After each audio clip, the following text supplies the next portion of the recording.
आप जानते हो कि अकेलापन अकेला ही इंसान को परेशान करने के लिए जरूरत से ज्यादा काफी है, जो कभी कभी हमारे फायदे के लिए भी होता है तो कभी कभी हमारी गलत सोच विचार के कारण ही होता है। इसलिए आज जानेंगे लगभग सभी तरह के अकेलेपन के बारे में कि क्यों यह होता है और कैसे आप इसको खुद से दूर रख सकते हैं। इसलिए अब अगर पहले तरह के अकेलेपन की बात करें तो यह इंटरपर्सनल लोनलीनेस कहा जाता है, जिसमें इंसान खुद को इसलिए अकेला समझता है क्योंकि वह दूसरों से सही से अपनी बातें शेयर नहीं कर पाता है, या वह अपनी बातों और फीलिंग को किसी के साथ शेयर करना ही नहीं चाहता है, क्योंकि उसको लगता है कि वह उन सब से अलग है जो भी उसके साथ रहते हैं या उसके चारों ओर रहते हैं। जैसा कि मोस्टली पेरेंट्स और बच्चों के केस में होता है, क्योंकि पेरेंट्स की चाहत अपने बच्चों से कुछ और होती है, लेकिन बच्चे की चाहत कुछ और ही होती है, जिसमें कोई भी तालमेल ना तो पेरेंट्स ही बिठा पाते हैं और ना ही बच्चे कोई तालमेल इसमें बिठा पाते हैं। और आखिर में पेरेंट्स तो नहीं लेकिन बच्चे ही इस अकेलेपन का शिकार हो जाते हैं और अपने आप को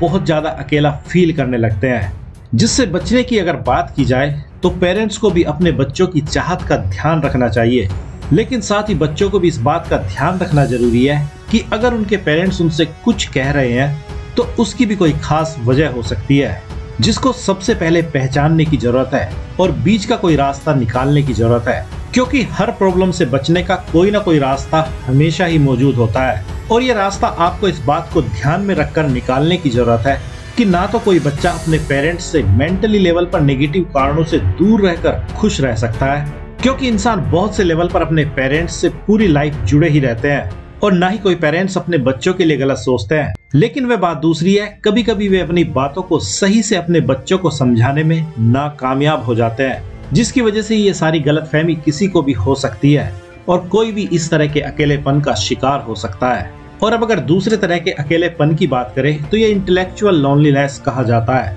जो कि किसी के साथ दो तरह से घटित हो सकता है, जिसके एक पहलू का कारण काफी दुखदायी होता है, लेकिन इसी का दूसरा पहलू काफी अच्छा भी होता है। क्योंकि जब किसी को इस तरह का अकेलापन परेशान करता है तो इंसान खुद को या तो दूसरों से बहुत ही कम समझदार समझता है और अपने अंदर ही एक तरह की गिल्ट की भावना को पनपने देता है और अपनी बातों को या सवालों को भी इसलिए किसी से नहीं पूछता है क्योंकि कोई उसके बारे में क्या सोचेगा कि उसको अभी तक ये छोटी छोटी चीजें भी लाइफ में समझ नहीं आई है। लेकिन दूसरी तरफ कोई इंसान खुद को इतना समझदार समझता है या वाकई में वह होता भी है और उसको लगता है कि उसकी बातें इतने हायर लेवल की है कि उसकी बातों को शायद ही कोई या सामने वाला समझेगा, और इसीलिए वह अपनी बातों को किसी के साथ शेयर यह सोचकर ही नहीं करता है कि उसकी बात को सामने वाला समझेगा ही नहीं, क्योंकि वह उसके सिर के ऊपर से चली जाएगी। और अगर देखा जाए तो सबसे ज्यादा रिश्तों के टूटने की वजह भी यही अकेलापन होता है, क्योंकि जब किसी कपल में से कोई एक ज्यादा इंटेलेक्चुअल ग्रो कर जाता है या कम रह जाता है तो उनके विचारों में कोई भी तालमेल नहीं रह जाता है,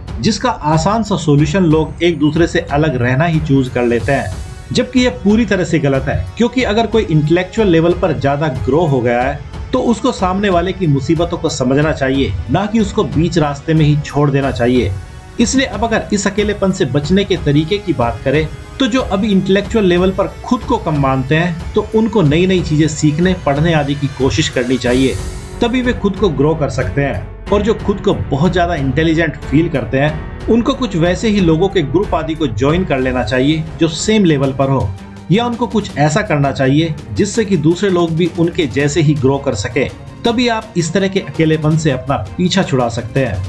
और अब अगर तीसरे तरह के अकेलेपन की बात करें तो ये इमोशनल लोनलीनेस कहा जाता है, जिसमें कोई इंसान खुद को इमोशनल लेवल पर बिल्कुल अकेला पाता है। भले ही उसके चारों ओर बहुत से लोग हो सकते हैं, लेकिन फिर भी वह किसी को भी अपना इतना करीबी नहीं पाता है जिससे वह अपने दिल की बातें कर सके या अपनी लाइफ की प्रॉब्लम्स को खुलकर बता सके। और इस कारण वह या तो अपने अच्छे इमोशंस के साथ अकेले ही खुश होता रहता है या अपने दुखी करने वाले इमोशंस के साथ दुखी होता रहता है, जिसके कारण ही लोग नए नए बॉयफ्रेंड गर्लफ्रेंड की तलाश में घूमते रहते हैं या नए पार्टनर को खोजते रहते हैं। और इंसान तब तक यह सब करता ही रहता है जब तक कि वह खुद को ही अपना सबसे अच्छा दोस्त नहीं बना लेता है, क्योंकि आपके इमोशंस भले ही कितने ही अच्छे या बुरे क्यों ना हो, लेकिन सामने वाला कोई भी हमेशा आपके इमोशंस को सुनकर आपको सेटिस्फाइड नहीं कर पाएगा, क्योंकि जैसे आपकी खुशी और दुख है वैसे ही सामने वाले के भी होते हैं। और कब कौन किस मूड में हो वह भी हर इंसान की बहुत सी सिचुएशंस पर डिपेंड करता है। और सबसे कमाल की बात तो यही है कि इंसान की सिचुएशन मेंटल लेवल पर तो हर सेकंड बदलती ही रहती है। इसलिए आपको अगर कुछ इस तरह का अकेलापन परेशान करता है तो इसके लिए आपको खुद को ही अपना सबसे बेस्ट फ्रेंड बनाने की जरूरत है, तभी आप इससे पूरी तरह से निजात पा सकते हैं। और अब अगर नेक्स्ट तरह के अकेलेपन की बात करें तो ये बहुत ही कॉमन तरह का होता है जो सोशल लोनलीनेस कहलाता है, जिसमें कोई इंसान बहुत ही कम लोगों से मिलना जुलना पसंद करता है। जिसके दो कारण हो सकते हैं कि या तो ऐसे इंसान को दूसरों से मिलने जुलने में कोई इंटरेस्ट ही ना हो, या दूसरा वह खुद को दूसरों के सामने प्रेजेंट करने से डरता हो, या किसी तरह की कमी को अपने मन में फील करता हो और सोचता हो कि जब वह अपनी इस कमी को दूर कर लेगा तभी वह दूसरों से मिलेगा। जिसके लिए और भी कई तरह की वजह हो सकती है जिनको इंसान अपने मन में सोचता रहता है, जिसके कारण वह दूसरों से मिलना जुलना जरा भी पसंद नहीं करता है। और चाहे वजह कुछ भी रही हो, लेकिन इस तरह के अकेलेपन को तो टेक्नोलॉजी ने बहुत हद तक कम कर दिया है, क्योंकि आप किसी से मिले बिना भी मोबाइल आदि पर बात करके अपनी जरूरतों को पूरा कर सकते हैं। इसलिए यह तो अब नॉर्मल सी बात सभी के लिए हो गई है। और अब अगर नेक्स्ट अकेलेपन की बात करें तो यह क्रोनिकल लोनलीनेस कहा जाता है, जिसमें किसी इंसान को अकेला रहने की आदत इसलिए हो जाती है क्योंकि वह लाइफ में किसी फेज में किसी कारण से बहुत ज्यादा अकेला रहा हो और अब उसको इसकी आदत ही हो गई है। जबकि ऐसा इंसान ना तो अपने अंदर किसी तरह की गिल्ट या कमी को महसूस करता है और ना ही किसी तरह के दोस्तों की या लोगों की कमी को फील करता है, लेकिन बस उसको अकेला रहना ही अच्छा लगता है और वह खुद को ज्यादातर अकेला रखने की ही कोशिश में रहता है, जिसका नुकसान कुछ भी नहीं है। लेकिन अगर आप इस आदत से भी परेशान हो गए हैं तो आपको इसे दूर करने के लिए कुछ ज्यादा नहीं करना होता है,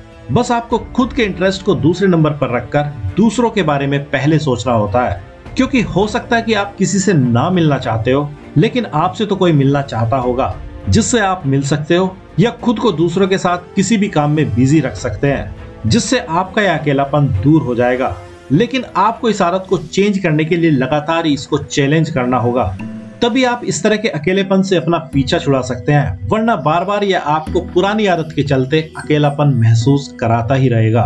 और अब अगर नेक्स्ट अकेलेपन की बात करें तो यह साइकोलॉजिकल लोनलीनेस कहा जाता है, जिसमें इंसान को कुछ इस तरह के एक्सपीरियंस लाइफ में होते हैं जिसके कारण उसका दिल ही पूरी तरह से टूट जाता है, या उसको कोई धोखा आदि किसी के जरिए मिलता है और वह पूरी दुनिया को ही धोखेबाज समझने की गलती कर देता है। या कोई इंसान अपने माइंड में कुछ इस तरह की कल्पनाएं करने लगता है जिसमें उसको दूसरों से धोखा मिलने की ही उम्मीद होती है, या वह किसी बात को लेकर बहुत ही ज्यादा इसलिए डरा होता है कि कहीं उसकी लाइफ में कुछ वैसा ही दोबारा से ना घटित हो जाए जो उसके साथ पहले कभी घटित हो चुका है। तो ये सब चीजें मिलकर किसी को इस तरह का अकेलापन महसूस करने के लिए मजबूर करती रहती है। जबकि अगर इसको थोड़ा सा डीपली समझा जाए तो हर बार हर बुरी सिचुएशन के लिए इंसान अकेला ही जिम्मेदार नहीं होता है, बल्कि उसके लिए बहुत सी चीजें और भी जिम्मेवार होती है जिनका हमें कभी कभी तो बिल्कुल भी पता नहीं चल पाता है। लेकिन हम इन सब चीजों के लिए खुद को ही पूरी तरह से जिम्मेवार मान लेते हैं और अकेलेपन के शिकार हो जाते हैं। इसलिए अगर किसी को इस तरह का अकेलापन परेशान करता है तो उसको अपने दिमाग में चलने वाले हर उस निगेटिव विचार को पॉजिटिव विचार से रिप्लेस करना होगा,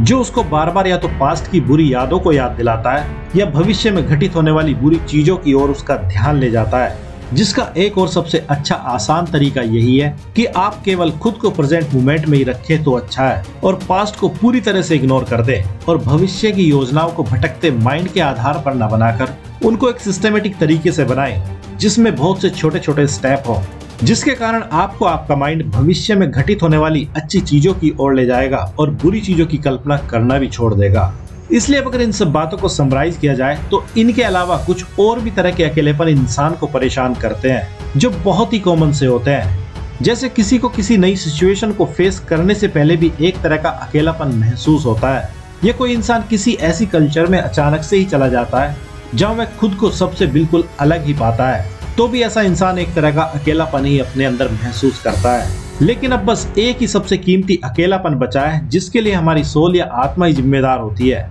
जो इंसान की लाइफ को पूरी तरह से बदलने के लिए किसी के साथ घटित होता है, जिसको स्पिरिचुअल लोनलीनेस कहा जाता है। उसको भी जल्दी जानेंगे नेक्स्ट वीडियो में।